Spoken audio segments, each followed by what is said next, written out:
The men were already inside the building when Bumpy Johnson finished his coffee. The cup was chipped, white porcelain, a thin crack running from the rim to the base. Bumpy noticed it because he noticed everything. Across the street, a delivery truck sat with its engine running too long. No logo, no crates unloaded. The driver didn't smoke, didn't hum, didn't look bored. That was the first sign. Bumpy placed the cup down gently. He didn't rush. He didn't stand yet. He folded the napkin once, then again. Perfect edges, calm hands, 9 men. That was how many Dutch Schultz had sent. Dutch always liked odd numbers. He thought it confused people, made it harder to plan, made the math uncomfortable. Bumpy had learned that years ago. The barber behind him stopped mid-stroke, not because he saw the men, because he felt the room change. Harlem had a sound when danger arrived. Not screams, not footsteps. Silence. Like the air itself decided to listen. Bumpy met the barber's eyes in the mirror. "Finish the cut," Bumpy said quietly. The barber swallowed. "Yes, Mr. Johnson." The bell above the shop door rang once, not twice, once. That meant only one man had entered so far. The first always came alone. That was how Dutch tested a room. Send one. See who flinches. See who runs. See who reaches. Bumpy didn't move. The man who entered was young. Too young. He wore a gray coat that didn't fit his shoulders yet. His hand stayed inside the pocket too long. He smelled like nervous sweat and cheap cologne. Bumpy watched him through the mirror. The man looked at the floor, then the chairs, then the barber, then finally, Bumpy. Their eyes met. The man froze. That always surprised them. They expected shouting, threats, movement. They never expected recognition. Because the moment Bumpy Johnson looked at you like that, you understood something all at once. He knew. Not suspected. Not guessed. Knew. The man's throat tightened. "You're early," Bumpy said. The man blinked. What? "You're early," Bumpy repeated. "The others are still outside." The barber's hand shook. The man's hand came out of the pocket halfway. Not enough to show the gun. Enough to remind himself it was there. "How do you—" "Dutch should have waited until after lunch," Bumpy said. "Crowds thin out around 1. Makes cleanup quieter." The man took a step back. Outside, a car door closed. Then another, then another. 9 men total.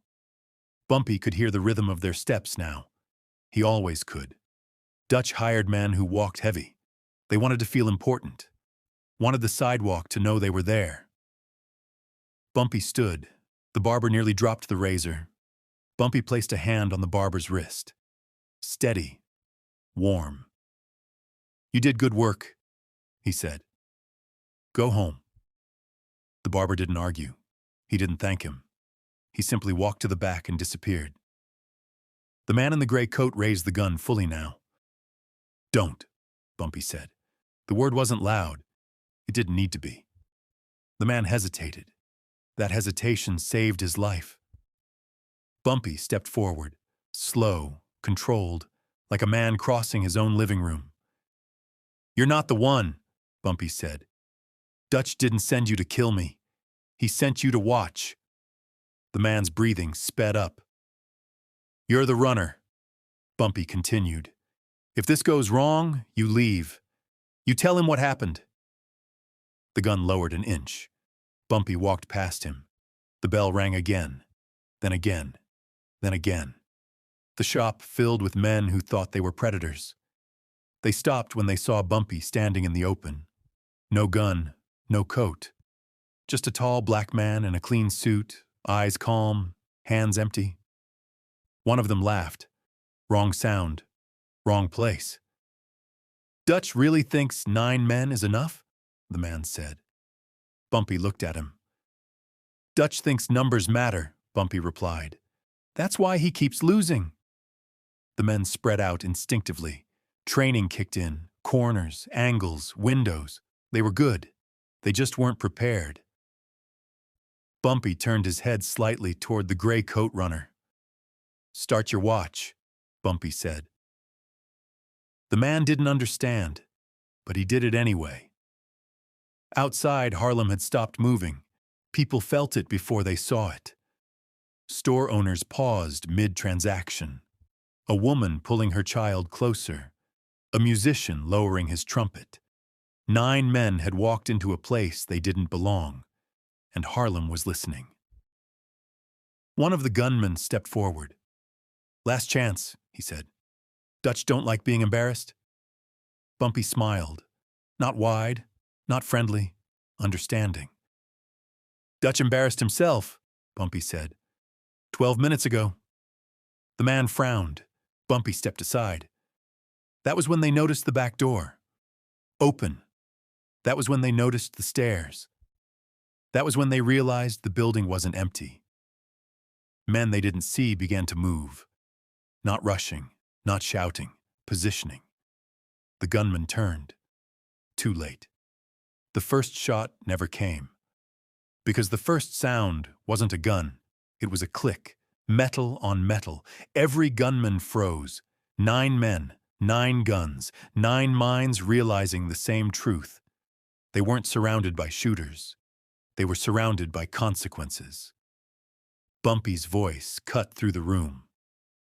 12 minutes, he said. That's how long Dutch has.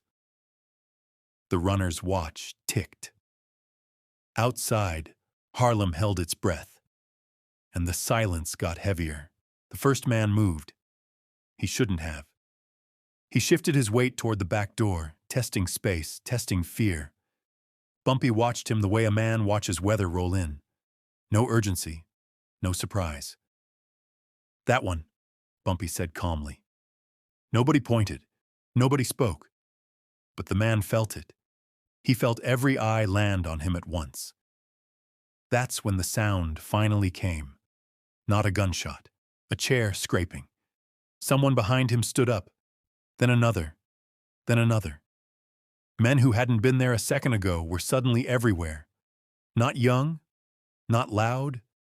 Men with tired eyes and steady hands. Men who didn't need to rush because they'd already won. The gunman swallowed. Dutch says a lot, Bumpy cut in. Most of it's wrong. The runner near the door checked his watch again. 1 minute gone. Outside, a police siren wailed somewhere far away, then faded. Harlem knew better than to invite uniforms into moments like this. The gunman tried to lift his weapon. His arm stopped halfway. A hand like a vice clamped around his wrist. No, a voice behind him said. You don't get to be brave now. The gun fell. Metal hit floor. That sound broke the spell. 2 men bolted. One made it 3 steps before the lights went out. Not bullets, fists, wood, the sound of air leaving lungs. Another tripped over his own feet and went down hard. Someone stepped on his hand. Bones cracked like dry twigs. Bumpy didn't move. He didn't have to. He watched the room the way a conductor watches an orchestra. Tiny adjustments, a nod, a raised eyebrow. The men around him responded without words. One of Dutch's shooters backed into the wall, eyes wide, breath coming in sharp bursts. You promised, he said to no one. Bumpy walked toward him slowly. Every step felt heavy in the man's chest. What did he promise you? Bumpy asked. The man shook his head. Money? Silence. Protection? The man laughed weakly. It came out wrong. He doesn't even protect himself, Bumpy said. Why would he protect you? The man slid down the wall until he was sitting. The room smelled like sweat now. Fear. Oil from gunmetal. 7 men were already on the floor. 1 unconscious.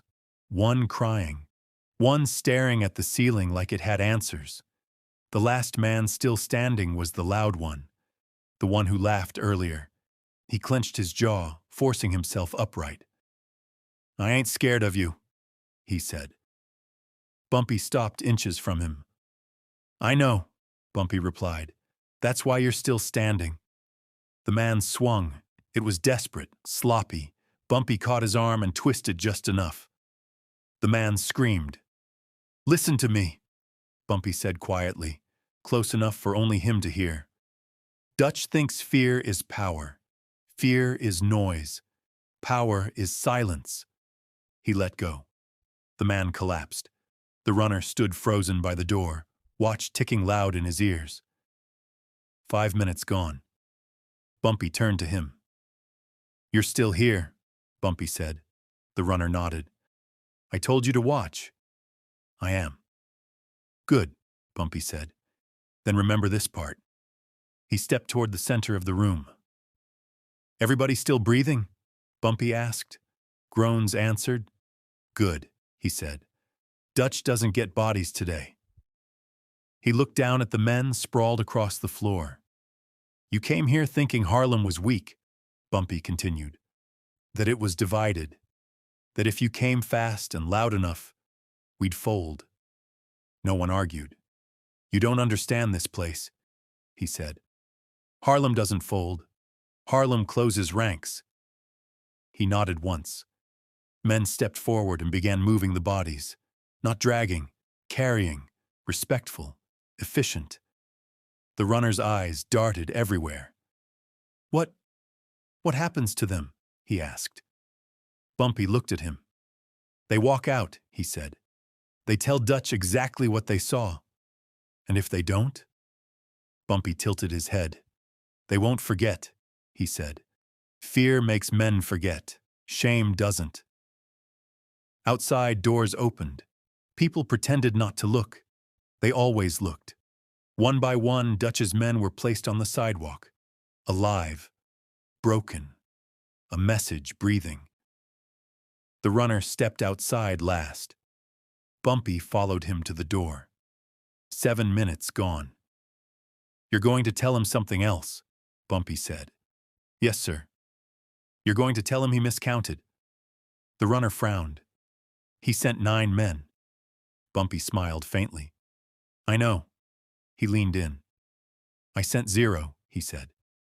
"That's the difference." The runner swallowed hard. "He'll come himself," the runner said.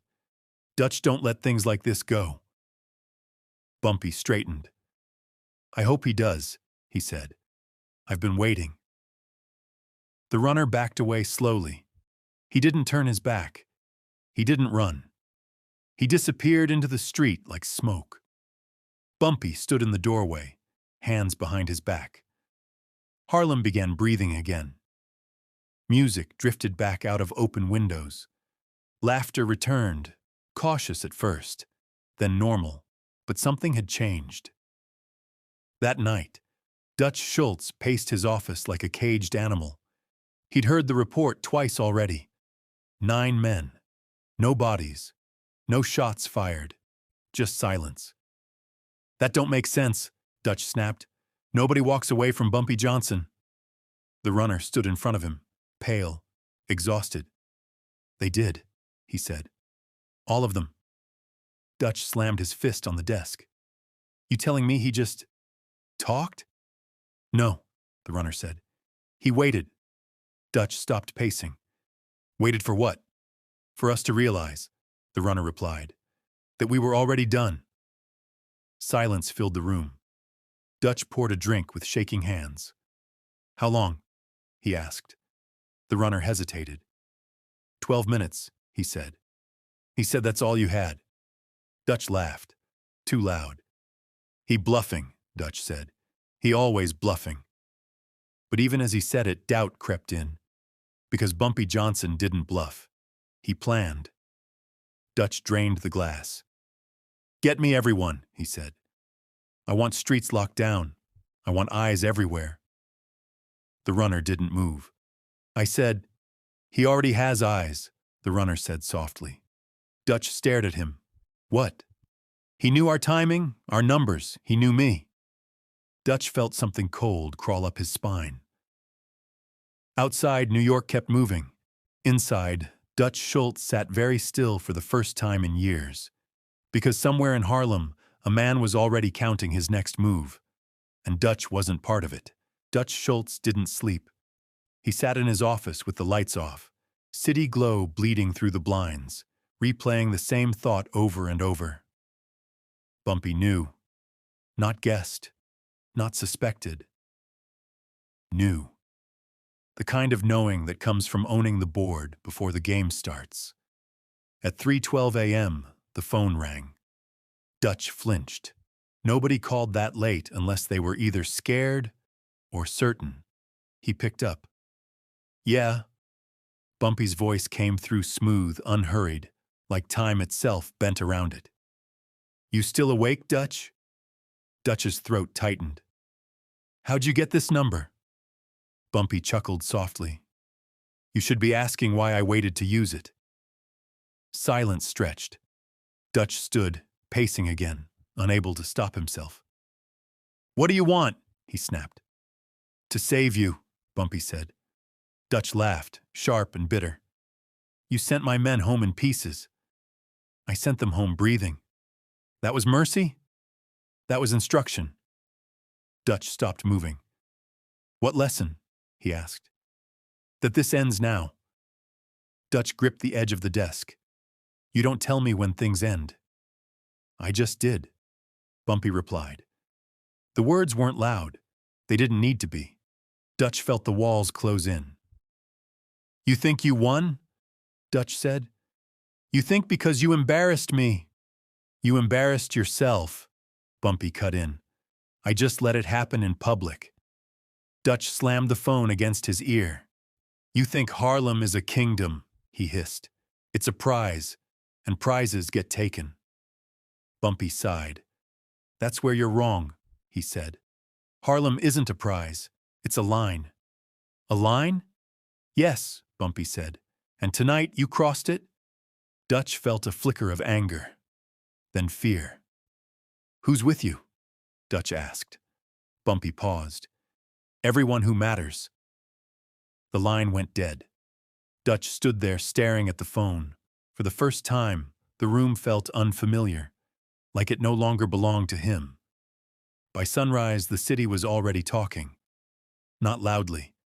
Whispers moved faster than sirens.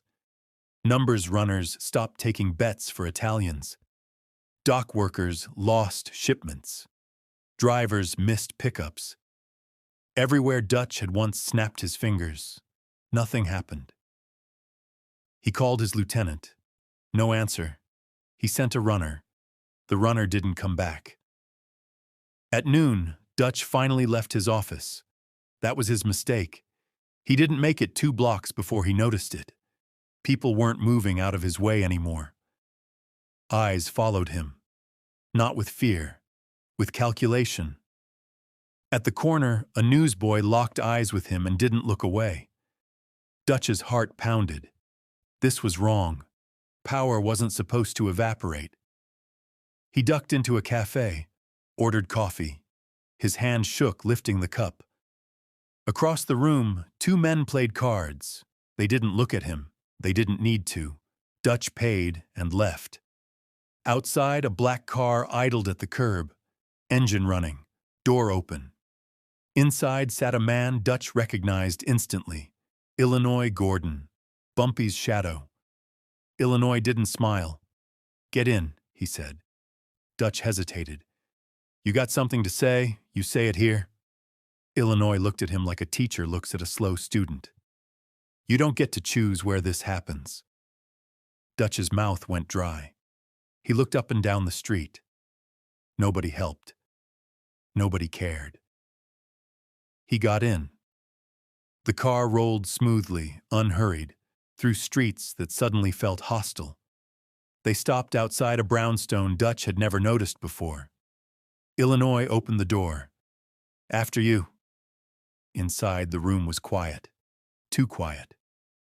Bumpy sat at a small table, tea steaming in front of him. He looked up. Dutch, he said. You look tired.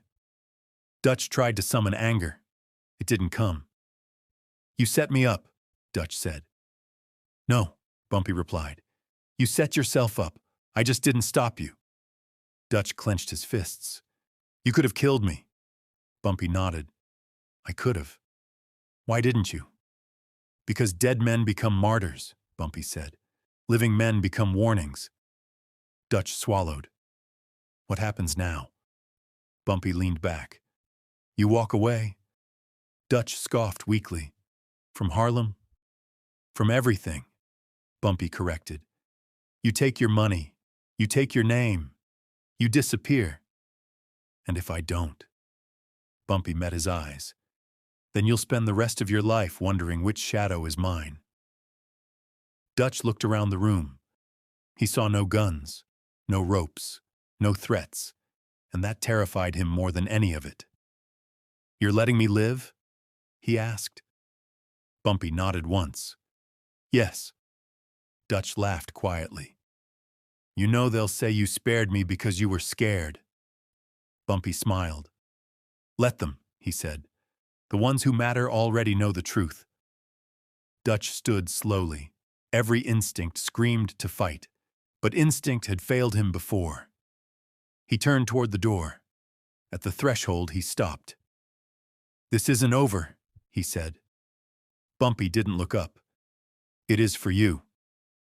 Dutch left. He boarded a train that night. By morning, he was gone.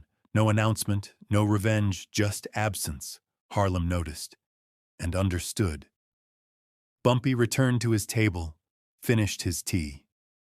Outside, life went on, but from that day forward, nobody sent men into Harlem without asking first, and nobody asked without already knowing the answer. Bumpy Johnson didn't win by violence. He won by patience, by letting enemies expose themselves, by understanding something most men never learn. Power isn't taking a life. It's deciding whether someone gets to keep theirs. And that's why, long after the gunshots faded, Harlem still remembered who really ruled it.